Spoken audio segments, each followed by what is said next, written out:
Kia ora koutou katoa. Welcome to the Hoon, where co-host Peter Bale and I go around the week's news in geopolitics and Aotearoa's political economy with a whole bunch of experts, academics and politicians, all to understand our worlds better and have some fun.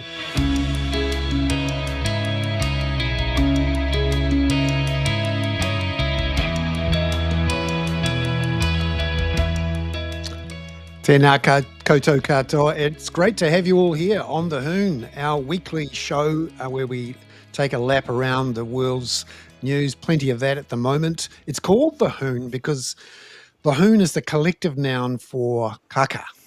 And co-host Peter Bale and I have a chat with some interesting people. And Peter, great to see you back in your own studio.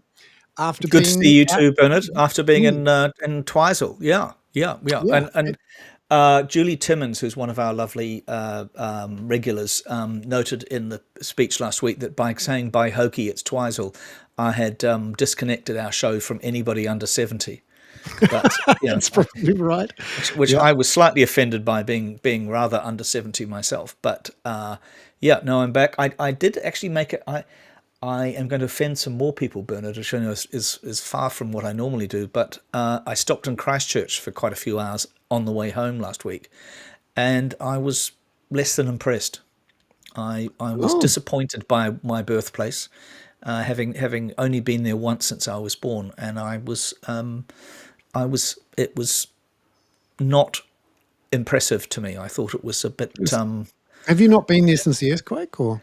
Only once, very, very briefly, and that was for a funeral, which of course is a bit of a bleak reason to go. But I was unimpressed with the architecture and the atmosphere. So I got a bit grumpy actually in Christchurch. So if I go back, I need a good guide because my friend says it's wonderful, but I just didn't see a trace of that. Yeah, But there's a lot of concrete slabbed buildings and a lot of empty lots and a lot of overgrown car parks where buildings used to be. And I think it's another one of these missed opportunities where we could have done an awful lot, but we haven't because we skimped. And in many ways, that's the story of New Zealand. This week, we found that the new railway minister, Winston Peters, decided on two boats. Speaking of skimping, two boats. And his argument was that we're going for the minimum viable option. That was his way of describing the MVP, the minimal viable product, not most valuable player. Yeah. No. And that this would be just in time, 2029, for the end of the current ferries. And it's a classic case of where we do the least... Oh, she'll be right, Bernard. She'll be right. And you can't do that when you've got a very fast-growing country and all sorts of problems that need to be dealt with. Yeah, I know. I thought that was really disappointing. My sense is that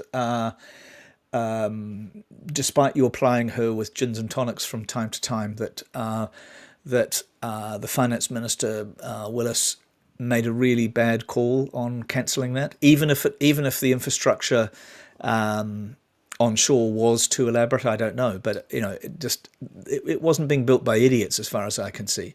And somebody mentioned it on the chat just now, but thinking of Christchurch, it does smack of Jerry Brownlee.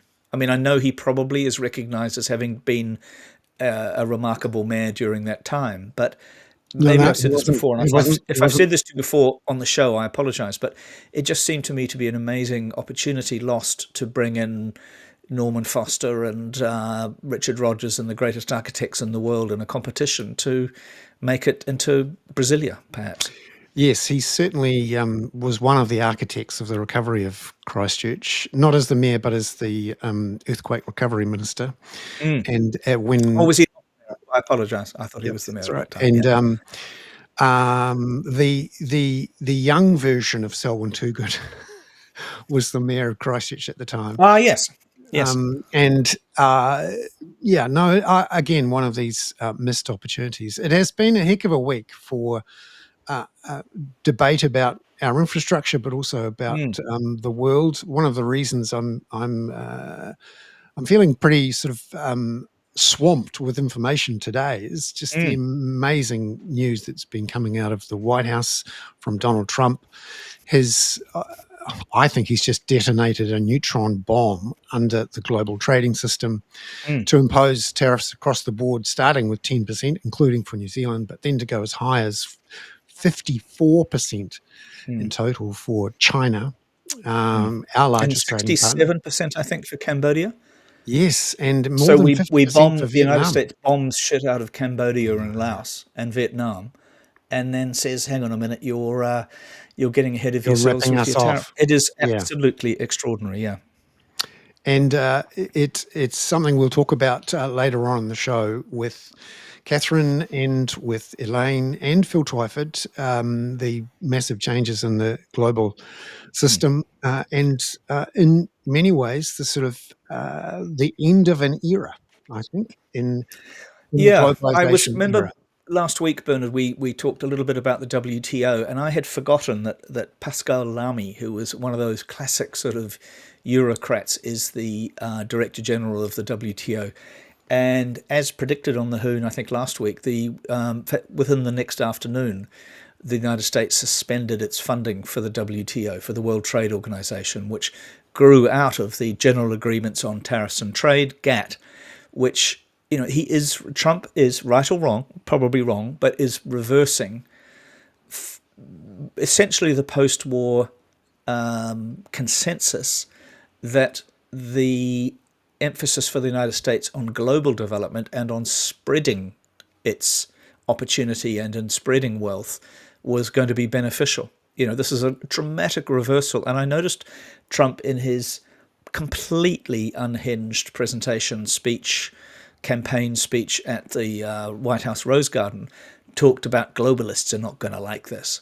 And we know what that is code word for. And so essentially he is saying these globalists who created the post-war consensus, and he even mentioned Roosevelt in his, again, rather unhinged thing. I mean, he said bad decisions were made by the people in that office over there behind whichever desk they'd chosen, blah, blah, blah, blah.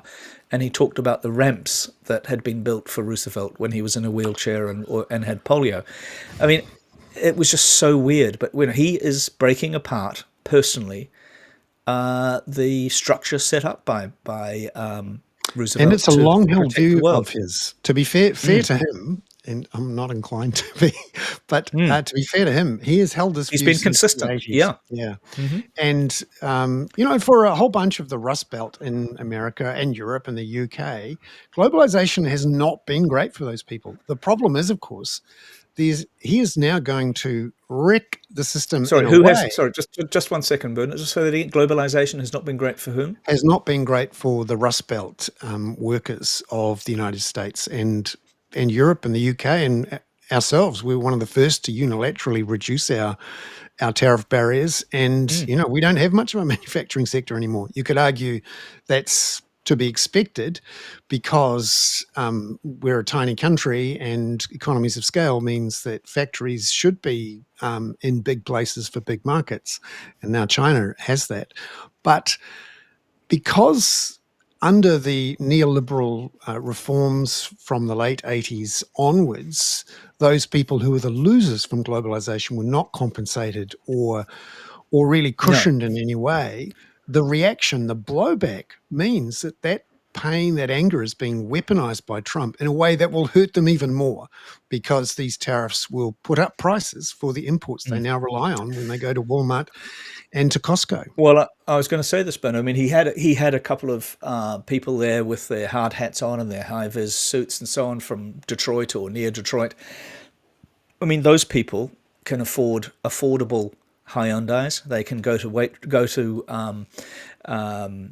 Walmart, as you said, and buy incredibly inexpensive Chinese goods.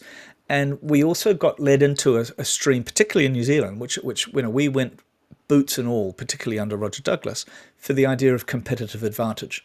And our competitive advantage at that time was perceived to be, a temperate environment, farming outside, grass, blah, blah, blah. And we did do very well in that, and I thought that transition was remarkable. But the ground has now been moved underneath us. Yeah. So America is now our second largest buyer of exports, Mm. and nearly a third of that is beef going into hamburgers in the United States. We produce the lean beef that you mix up with the fat beef from the fat farm. From the Uh, Australians.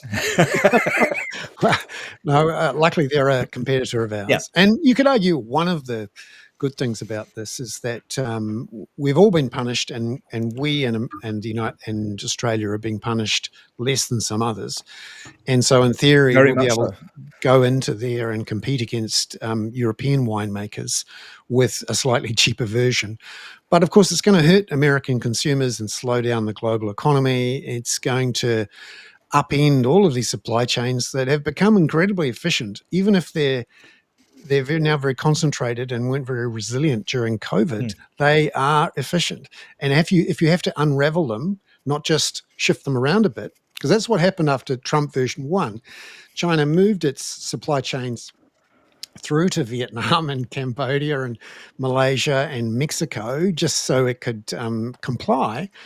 But in effect, what we've seen now is that Trump has clamped down on that as well, and it's going to be really difficult for China to sort of wriggle around it, and Mm. that's gonna hurt. Yeah, I And was really, and also just to tell people. I mean, I know I think we're going to make the skateboarding dog at the end about this, but just you and I were just talking about the formula, which is essentially the trade deficit minus the trade divided by two is the formula for what he's done. Right? It's really yes, sophisticated, not.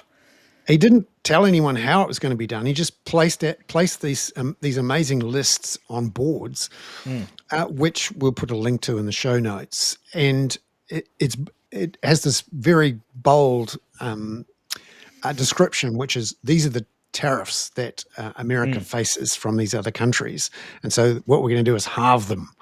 Well, actually, though, that line for tariffs is a made up number from Donald Trump's administration, which is essentially a very blunt and weird calculation based off the CIA's Book of the World, Mm. which, Which is a as you great said, is document, I must say. yeah, Yeah. yeah, but it's not something you'd find the list of actual tariffs. Tariffs are No, you'd incredibly think you might complicated. actually say to the, because it's the US trade representative that's done this, but you might also say to the WTO, shall we have a little bit of time together negotiating and discussing this? And so this is, where Robert Patman, who's not with us this today, would argue that this is just blowing apart the whole Yeah, multilateral network and the whole multilateral approach to problems that we all share.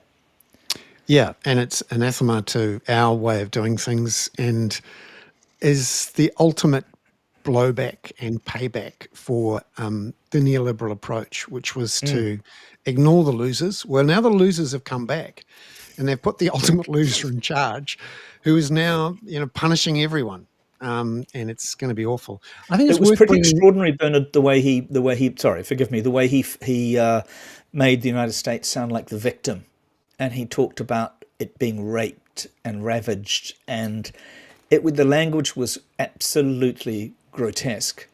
The performance was unhinged, bonkers, and the whole handing, throwing hats. He might as well have been there with one of those T-shirt guns that they probably have at the AFC, rugby games and stuff. It was another degradation of what one might expect at the White House. Yeah, no, an awful thing. But maybe there's some silver linings in this big cloud over Oh, the global speaking of economy. our cloud correspondent, Yes. is that your segue to Catherine? Oh, this is my segue to Catherine.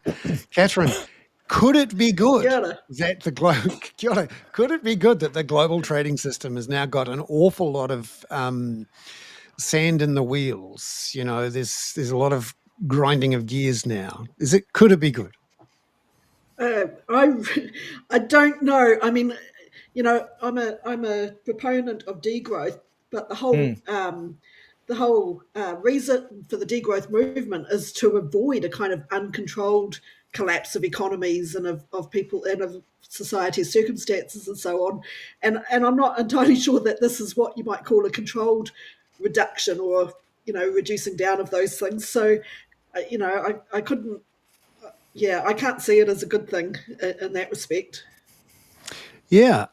Do you think that we're going to see other fallout from this through in the trade thing? Because Trump has exempted oil and gas and bullion and a few other things, and it's really going to disrupt a whole bunch of supply chains. Is there any other impact there for climate apart from the chaos he's creating inside the US governmental system? Yeah, I mean, he's certainly, looking to tip the scales in favour of fossil fuels and those sort of things. And so all of those tariffs, they have impacts on things like, the uptake of electric cars, particularly in the US, and the building of renewable energy, into the grid there. So Hmm. there's definitely areas where it has an impact, but it's really hard to see what the overall effect of that is going to be. Not least because a lot of that renewable energy is actually just, and a lot of those things are just sort of helping to expand so far to expand the general economy and to expand energy in order to feed growing, cloud centers and that sort of thing. So, um, you know, for that to be working, you would also at the same time have to see fossil fuels being controlled and declined. Um, so that so-called green transition hasn't really been happening to the extent that it's not replacing fossil fuels. A lot of it is being additive to fossil fuels. Hmm. So yeah, he could definitely arrange things in a way that tips the scales, the other way in favour of fossil fuels, which is a negative thing. So, but as I said, it's really hard to work out exactly how this is all going to play out because it affects just about everything. Like it affects so much in the economy and so many things going in different directions. And I mean, one of the things that really stood out to me in a lot of the analyses of how it would affect things like renewable energy is the extent to which material supplies are having to be moved around the globe in order to create that transition in the first place. The fact that it can be affected in so many different ways in so many different places is a real illustration of how much material supplies flowing between around the globe and between different places is so much a feature of the energy transition in the first place. Mm. Catherine, you've also spotlighted this week some interesting comments from Johan Rockstrom, the director at the Potsdam Institute, who's done some interesting stuff. What's he saying about how the planet's coping with what's going on at the moment? Yeah, I thought it was a really interesting blog that he put up on LinkedIn, and it's actually in three parts, but it's the second part that I found really good at summarizing what the situation is at the moment in terms of the planetary resilience, I guess you'd say.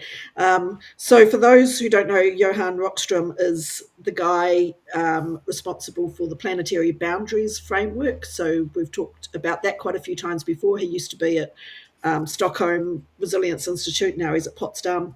Um, and so we've talked before about things like climate sensitivity around Hmm. Hanson's report. And I think I probably did a really bad job last time we talked about that and sort of explaining my position. But Johan Rockstrom's got a really this really does a great job of explaining and laying out what some of the issues are right now and where the debates are happening and how much it matters. So he talks about what are some of the assumptions that are built into physical climate modelling at the moment, and those are things like the fact that they assume that non-CO2 emissions will decline at the same rate as CO2 emissions, and that the relationship between like cumulative CO2 and temperature will be linear and will stay the same over time, and that the Earth system feedbacks won't significantly change. And all of those things have been challenged at the moment in all sorts of different ways. So, first of all, we're seeing an acceleration, obviously, in the warming trend, but there's all these debates going on about what underlies that and what are the possible causes. And so, of course, you have Hansen and co talking about aerosols being at least 2/3 responsible Well, for there was 2/3 certainly a of that. particular aerosol speaking in the garden, in the White House garden today. Yeah, yeah, for sure, creating quite a bit of pollution too. um, but there are other things that other scientists think are more responsible. So this is talking about the albedo effect from the Earth dimming from less cloud formation, as well as ice melt, and also terrestrial carbon sink weakening. So we saw in 2024 where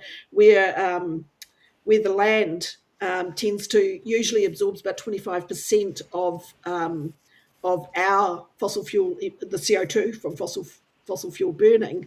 In 2024, it stopped doing that, and it actually spat some back Yeah. out. And so these are other possible explanations. And so where the uncertainty is whether, which is contributing the most or how much. But my point the last time we spoke is it doesn't necessarily matter that much which of those things is true to us. It matters to the climate scientists, of course, if they want to be able to predict accurately in the future. But for us, it all kind of adds up to the same thing, which is that, we're seeing these signs of the planet losing its resilience. And that is a very scary thing. And it also brings, all of those things being true kind of reduces the amount of carbon budget that we have left to play around with before we cross 1.5 degrees, and also, risks us passing climate tipping points. And so he just Yeah. does. It makes We'll it put all the so link in much the more notes. But volatile, doesn't it? It makes it so much yeah, more volatile and unpredictable. yeah, and the real thing you want is, the entirety of human evolution has happened in a period when the planet has been very stable. So if it becomes unstable and shifts to a new equilibrium place, then that might be a very hostile place for human civilization and for humanity in general, and all the other species that we share the planet with. So these are, really big issues. But in this particular blog, he does a really good job of just sort of laying out, here are the pieces of this debate, here are the things that are happening, here are the different reasons why it might be happening, and here's, what the bottom line is. And speaking of unseasonable changes, Catherine, while you're there, should I bring in Elaine Bernard too? Because Elaine is in Indiana, at the University of Indiana in Bloomington, Indiana, not Illinois, as I think I have said at one point. And she has just emerged from her tornado-proof basement because they had a tornado warning because of a polar vortex. How's that going there? Just to keep you on the. This is an elegant segue into your session, Elaine. Yes, well, I have emerged from my basement in one piece. The other thing I didn't mention to you was that I found a very large snake in the crawl Ah, space adjacent to my basement earlier today. So it's the was it trifecta. alive or? Oh, it was very much alive. Oh dear. Fortunately, not a poisonous one, I don't Okay. believe. Excellent. So, but we have been talking about these polar vortexes a while, and we've got an atmospheric stream coming now. I mean, this is quite unusual, isn't it? The intensity of the weather that's sweeping through the Midwest right now Yes, at this time I of the mean, year. it's certainly, not unusual to have storms and tornado warnings and so on, but yes, they're very intense, and I think it's fair to say more intense than usual. And we had a very long line of terrifying looking weather kind of marching its way across 70-mile-an-hour winds. And it skirted just south of where I am. So You could have ended up in. You might not have been in Kansas now, Dorothy. yes, exactly. Um, Definitely not in Kansas. Catherine, do you want to ask Elaine anything about the polar vortex before we move to US politics? We've got an atmospheric river over here, so I feel like we're competing a little bit. Yeah. Catherine, thanks very much as always. Elaine, we started the show. We're going to talk to you about tariffs and the announcement in the Rose Garden of the White House, probably towards the end of your session, if you don't mind. You Sure. haven't got Robert Patman today, because I set you up. Is that all right, Bernard? I set Elaine up to talk about what one might think of as the resistance and what we're seeing, and it's action that I actually haven't seen very much reported in New Zealand, which is understandable, which is bullying, in a sense, from the White House of universities, which, as Yeah. we know, are incredibly important institutions in the United States. And some of those institutions have now started to kowtow, Columbia even, which I'd like you to talk about, Elaine, and maybe talk about how the pressure is, how your university is dealing with this. And then you've got this extraordinary attack on law firms, many of the biggest, most remarkable law firms in the US, like Wilmer Hale, Yeah. Paul Weiss, some of which are being frozen out of government work, told they can't send their people onto government premises. And in some cases, this is because of their pro bono work or the work that some of their staff members, even staff members like Pomerantz, who hasn't been at Paul Weiss for years, who took various cases against Trump. I mean, Yeah. it's to me that attack on law and attack on justice is almost as bad, if not worse, an attack than the attack on the journalists. But then, of course, we heard fake news today. We saw the attack last week on Jeffrey Goldberg from The Atlantic over his revelations about the Signal case. And you've also seen companies like ABC, Disney-owned ABC, paying money into the Trump library, which is probably the size of a pamphlet, or has Mein Kampf as the only book in it, like his bedside table, apparently. But there's this whole process at the moment of intimidation and kowtowing going on. Do you want to talk about those three areas of universities, law, and media, please? Sure. I mean, I think I'll start with the law firms just because I'm looking at my notes and that's what popped up first. But I mean, the thing that's so shocking or surprising, perhaps, and probably unprecedented is this that, these firms are kind of wriggling out of this problem by agreeing to provide $100 million in free legal services to initiatives that they agree on with the White House. Including the And Trump family, right? right, and agreeing not to engage in diversity-based practices, Mm. abandoning any pretense of DEI, of diversity-based practices, and the idea that they're agreeing to this in order to avoid the kinds of pressures that you're describing is obviously quite shocking, but all part of the same piece of Trump using his power to suppress Mm. opposition in every available quarter. So yeah, I mean the law firms is quite shocking. I mean they've also gone after the law firm that Doug Emhoff, the husband of Kamala Harris, is part of. They've also provided $100 million. That seems to be the going rate, $100 million. Um, and so, I mean, on the law firm side, I mean, I have seen, on my LinkedIn network, examples of people speaking up and writing public letters in opposition to decisions that have been made by their firms, which I think somewhat similarly to academia, there are some people who feel for whatever reason either emboldened to do that or somehow they feel they have a duty um, to speak up. Yeah. Other people are leaving the country, and perhaps we should talk about that now. I mean, Because it if you actually want is to, an existential threat to some of these big firms, Covington and so on. These are really right? huge law firms with thousands of partners. And I think it's Yes, very interesting that Paul Weiss, which was really the first Jewish-led law firm in New York at a time when it was very much a Gentile excluded organized excluded profession, has done this. I mean, they're trying to keep their firms together for the next 4 years, aren't they? well, yes, and I mean, obviously, I don't know what their economics are from in the background, but clearly, they're trying to prevent themselves from falling into having no custom. Their clients Mm. believing that they can't represent them in the current climate unless they do strike these deals with the administration. So I mean, it's understandable why they're doing that, but obviously there's a Mm. lot of concern about what that indicates, and this is a slippery slope and what comes next. just how low will they have to go?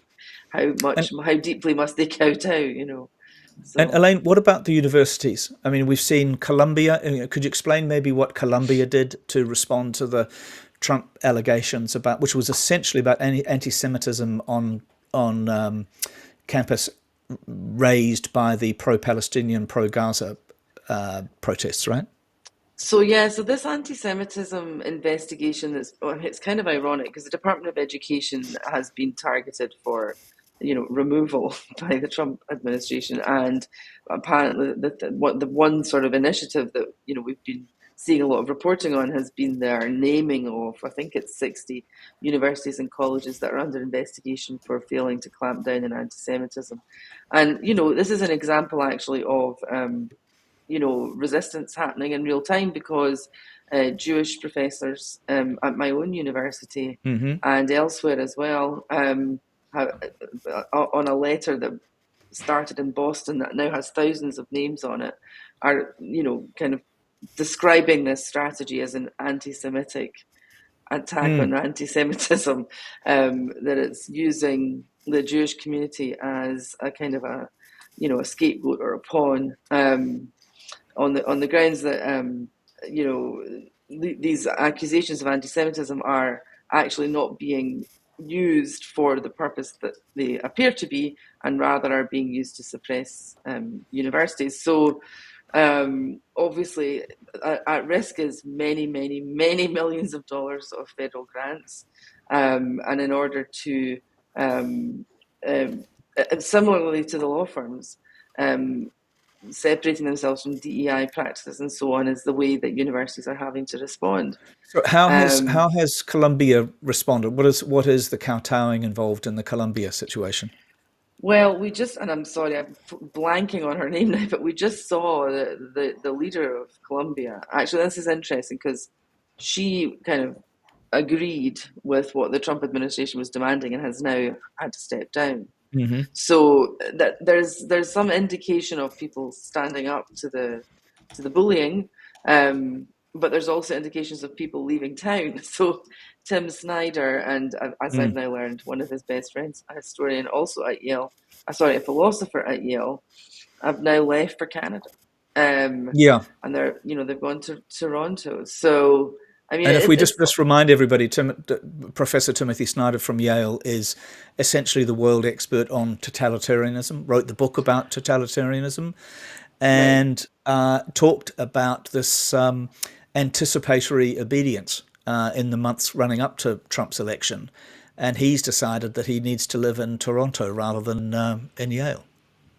Right, and of course, and his friend Jason, whose last name I will remember in a moment, but it's very late here, has also, has expertise in this area, and I've actually been reading his book, Erasing History, which has some rather bone-chilling explanations for why the Trump administration would be going after education that are, resting on historical precedents. And actually, I finally remembered what it is that Columbia did. So they were the first ones targeted, and they were threatened with $400 million in federal money being withheld or terminated if they didn't make the campus safer for Jewish students. They agreed to several demands, including an overhaul of student discipline rules and a review of the school's Middle East Studies department. I mean, this is unheard of. It's very, yeah, Yeah. it's rather intrusive. Yeah. And Elaine, tell us about what's the sense, in as much as you feel able to tell us this on the record, about what's happening at your university. Is this a subject of constant conversation? Are people pulling their punches, as it were, waiting, or I know you're in a rather red area. So, I mean, Indiana is very interesting, as you point out. Like, it's a very, there's lots of different people with lots of different kinds of political views. It's not monolithic at all. The thing that everybody's talking about, and this is no secret, the ACLU has a court case going on around it, is a law that was actually passed before the presidential election, called SEA 202. And hold on a second, I will quote for you from it because it is quite sort of important to actually know the language. And I'm now trying to find it.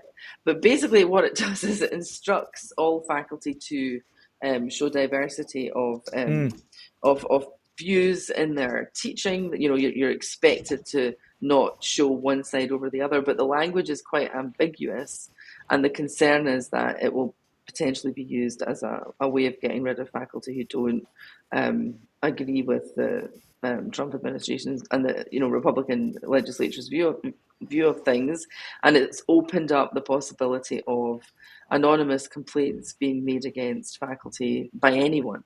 And that again is unprecedented. At least as far as I'm aware, I don't think we've ever had anything like that. A chilling effect, is that right? Exactly. Well, you took the words out of my mouth. The point is that even though it's not like there haven't been examples of this being enforced, that I'm aware of. I mean, there have been complaints, but none have been upheld that I'm aware of. The chilling effect is the point. Now, I mean, I'm a journalist, so you're not going to shut me up, right? So, and I think a lot of people are actually responding that way. And, like I mentioned, there's a letter from Jewish faculty, and a lot of, faculty are out protesting and taking risks to make their point and so on. So it's not like people are just kind of standing aside and allowing this to happen, but that doesn't mean that they'll actually be able to change it. And Elaine, before Bernard comes in and asks you about tariffs and this ludicrous event we saw today, let me just ask you about the chilling effect on journalism as well. We've got the ABC doing this settlement to give the Trump Library money to offset the potential defamation of George Stephanopoulos. CBS it's unclear what CBS will do about the alleged editing of Mrs. Harris's speech. What's happening there? So, I mean, it's funny actually, because I just this evening went to see a really excellent documentary with Rick Goldsmith there in the room, the maker of the documentary, called Stripped for Parts, which is all about, you're probably aware of the film. And, I asked him, like, where you finished this film before the election, and it's all about the loss of local news.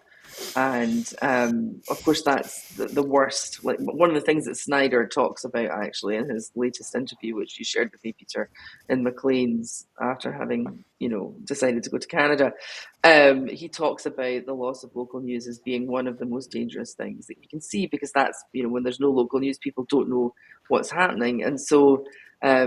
Anytime there are financial pressures on media organizations, obviously that the hazard for local news becomes even greater, because there's even more pressure on, these hedge funds and so on.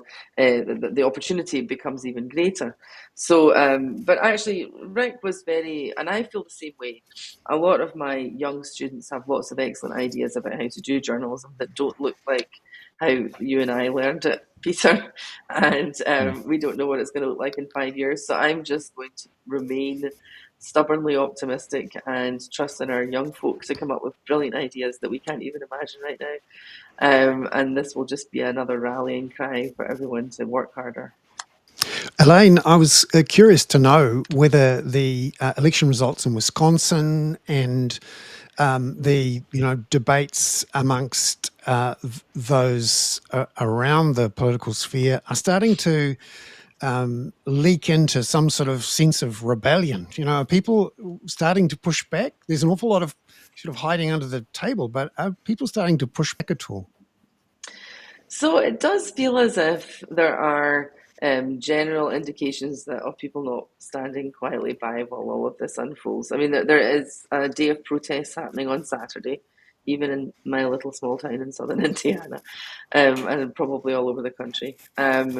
So I mean, people are going out on the streets, they're protesting, they're signing letters, and they're getting involved and so on. And of course, you saw perhaps the Cory Booker, was it 25-hour filibuster in Congress yesterday, I think it was, where he decided that he was going to break the record for speaking for the longest time and just representing the issues that that ordinary folk are facing as a result of all of this.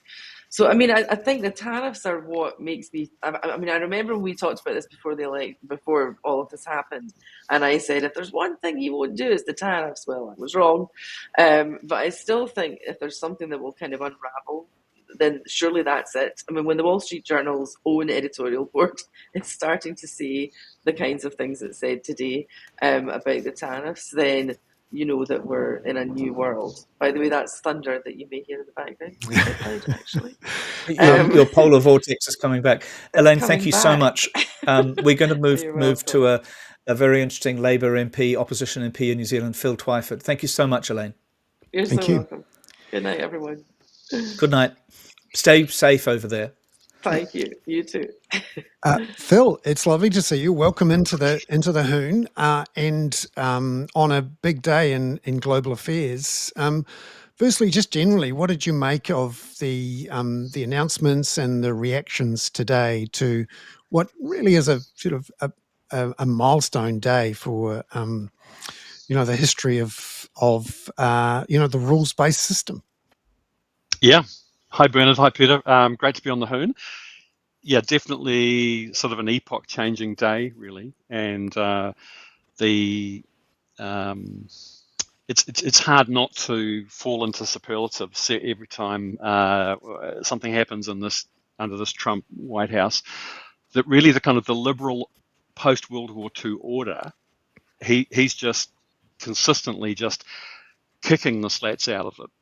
And if it hasn't fallen over, or it can't be said to be fallen over, it is shortly about to fall over. So trade is at the heart of that. And for a small country like New Zealand, which has been incredibly reliant on open trade and has vigorous, it's been the core of our foreign policy for multiple decades. It's bipartisan support for it. But we've relied heavily on institutions like the WTO and big multilateral treaties and trade agreements. It's all up for grabs now. Yeah, I just wonder in the area of disarmament, where these international organizations, starting with the UN and going on through the decades into many others, what is the future for disarmament when, might is right now? It's not about the rules. Yeah, it's a very dark picture. In fact, I think it's one of the underreported dimensions of the kind of Trump 2.0 is the likely effect on nuclear proliferation, the spread of nuclear weapons. So if you think back to the end of World War II, what to do about nuclear weapons, weapons of mass destruction, has been one of the major issues that's kind of shaped the world order. And it was essentially as part of the sort of liberal world order, the United Nations, all of the international institutions that were built, international law, and the blocks or the groupings that were part of the Cold War, a lot of that was designed to try to kind of minimize and head off the risk of nuclear war. And after the Cuban Missile Crisis, the world frightened itself into creating the Nuclear Non-Proliferation Treaty, the NPT, in 1970. The permanent 5 members of the Security Council, they got to keep their nuclear weapons as long as they abided by the terms of that treaty. No one else was allowed to get them.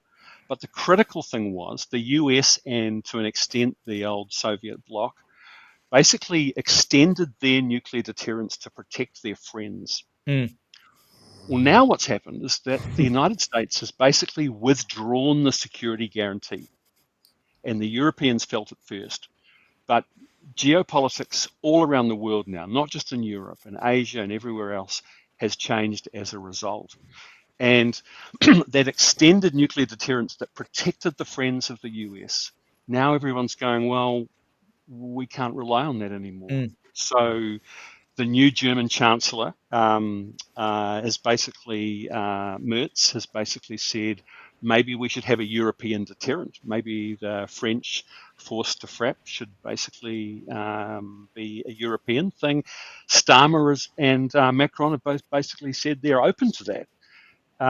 This is really kind of groundbreaking. And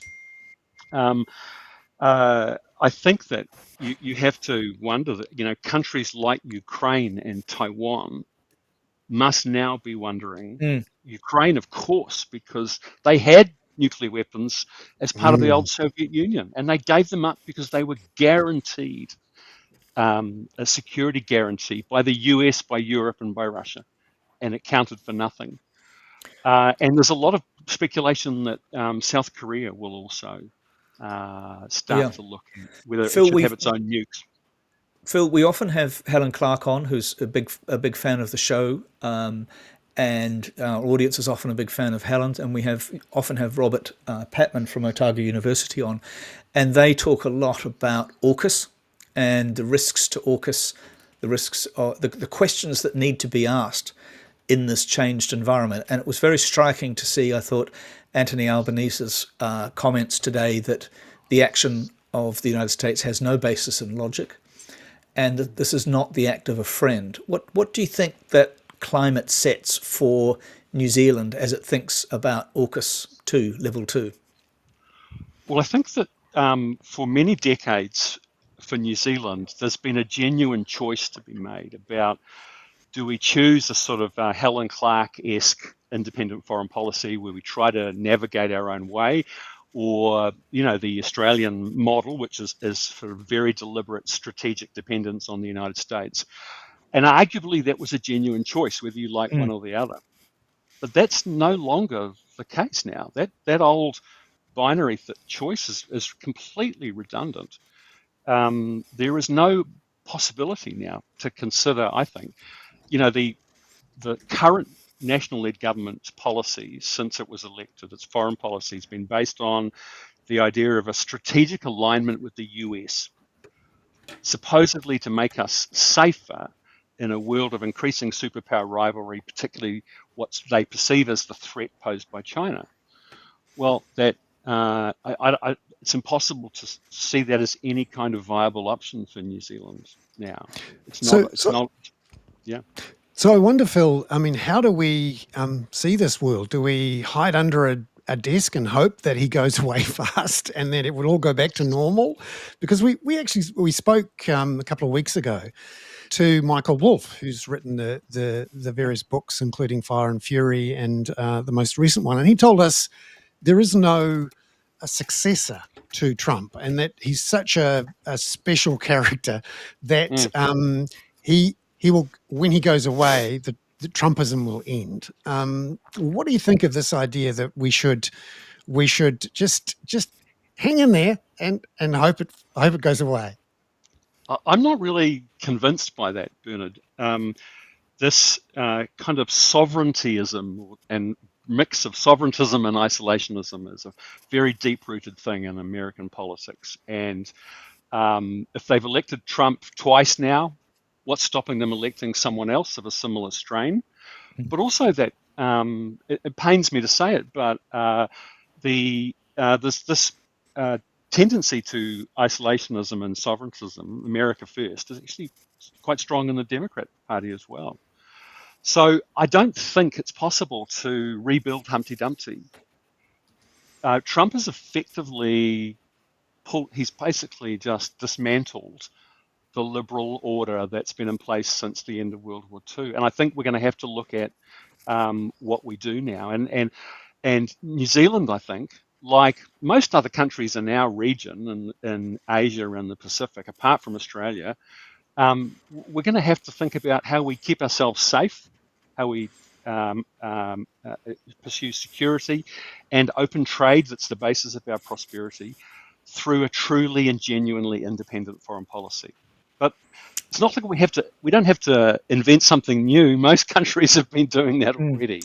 Phil, how do you perceive the actions of and words of the former Deputy Prime Minister and Foreign Minister Winston Peters? I mean, he has a reputation as actually having managed that job in the past quite well.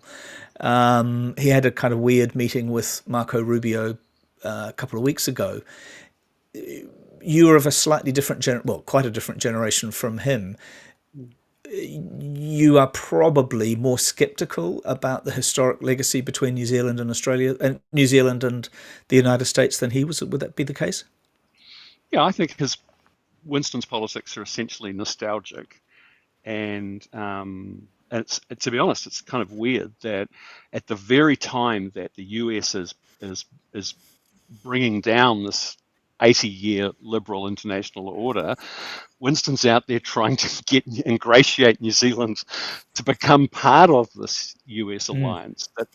And to be fair, the US over successive administrations for the last decade or more, their whole strategy in Asia has been to try to use alliances to pull their friends in tighter against China, against the rise of China. But that's all fallen apart now. So, and we don't really know, I think, exactly what kind of approach the US is going to take towards China. In terms of, we know that they're intensely mercantilist about trade, but the whole idea of nuclear deterrence and trying to out arms race China in Asia in order to hold on to US military supremacy, I'm not sure that strategy will continue. When you consider how transactional Trump is, he's just as likely to do some kind of deal with Xi Jinping that suits American interests. So, if you're Taiwan right now, you're feeling pretty insecure, I'd say. Yeah, I thought Donald Trump's comments today about TSMC, which he described as, I think, the most important company in the world, which is Taiwan Semiconductor Manufacturing Corporation. He's very precise about all this and the wanting them to onshore to the United States and so on. It's transactional, but it's also very. It's all about him. When he talks about Xi liking him and various other politicians liking him, this is not what one would expect from a world leader, is it? Yeah, no, that's right. I think that to go to your earlier question, I think that New Zealand's going to have to think about how we make ourselves safe and secure, how we make the Pacific safe and secure as the region where we have this kind of intense attachment to. And I think that all of the things that New Zealand has held dear throughout modern history, human rights, international law, the movement of people, international humanitarian law, the rules of war, all of the multilateralism, all of these things that we have pursued through the United Nations and elsewhere as part of this US-led liberal order, we're now going to have to look at how we pursue those things with coalitions of the willing. And we're going to have to find new allies and reach out to other countries to pursue those things. So. Phil, does that mean that New Zealand, which hasn't spent much on defence over the last 40 or 50 years, you could argue we've reaped the peace dividend of all of this? Are we going to have to either increase our defence spend as a share of government spending, or just actually increase government spending and it's going to be defence with it?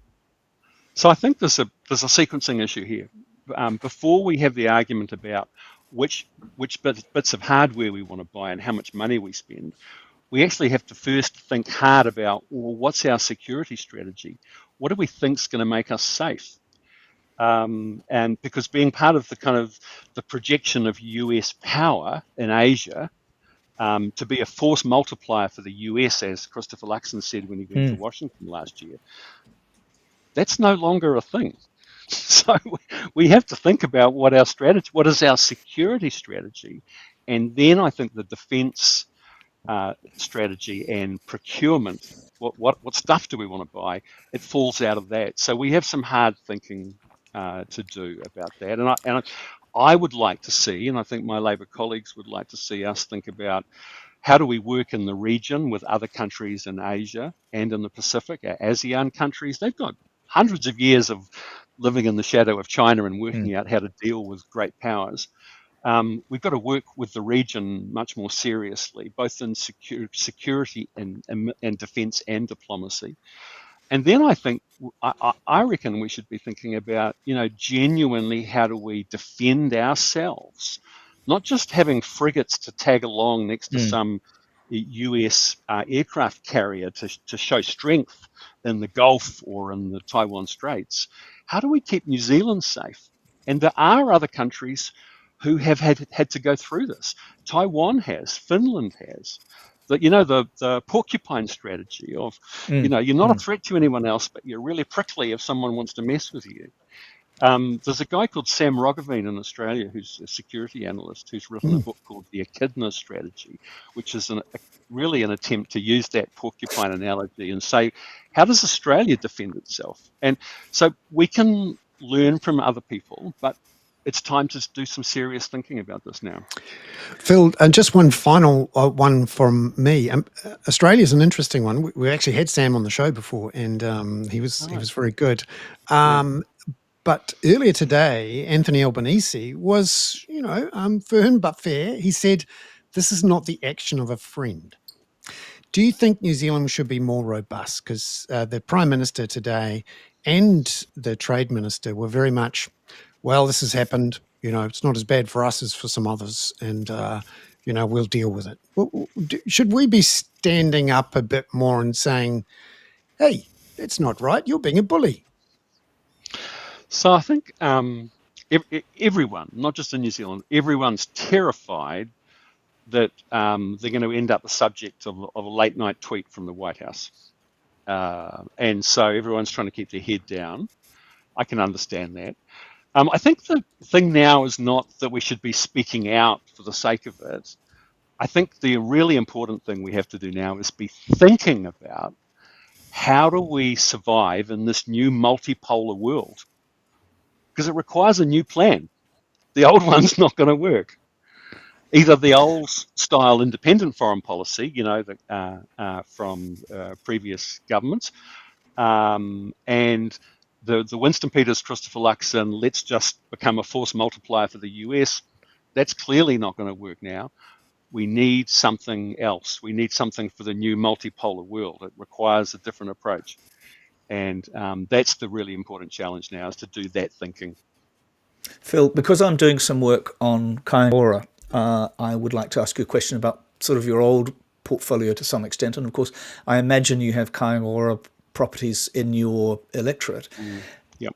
They fired 600, or a further 600 people go today, which must be bringing it up towards 1,500 people going out of a total workforce of, I think, 4,000 some months ago. What do you make of the destruction, decimation, as it were? So it's gone beyond decimation because it's not 1 in 10. This is a gigantic shift in the housing policy that you were driving, isn't it? Yeah, well, it's one of those very poignant moments in politics, because I put Kaingora together during my time as minister, and it was based on a belief that the state had a really important role to play in a country like New Zealand.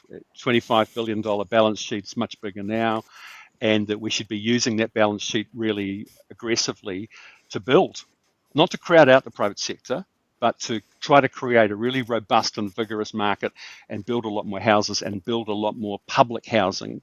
That's incredibly important. And the National Party just doesn't believe that. So they are gutting Kaingora. Their first budget, they took $1.5 billion out of the Build and Maintenance Fund. In my electorate alone, and we built nearly 600 extra state houses in my electorate in West Auckland. And now basically that's all stopped. They've been told, do not build any more public housing. And so they're gutting what is, I think, a really important part of the state's capability to build public housing and influence the market. So it's very, very sad. Phil, thank you very much for that. Sorry.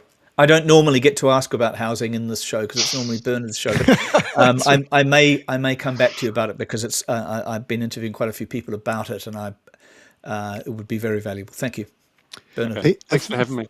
Phil, thank you very much for being on the show. Lovely to see you again, and no doubt that there'll be more issues to cover over the months and weeks to come. Right. The world love the Hoon. Keep it up. Thank you very much, Phil. Thank you. That's great. Thanks very much, Phil.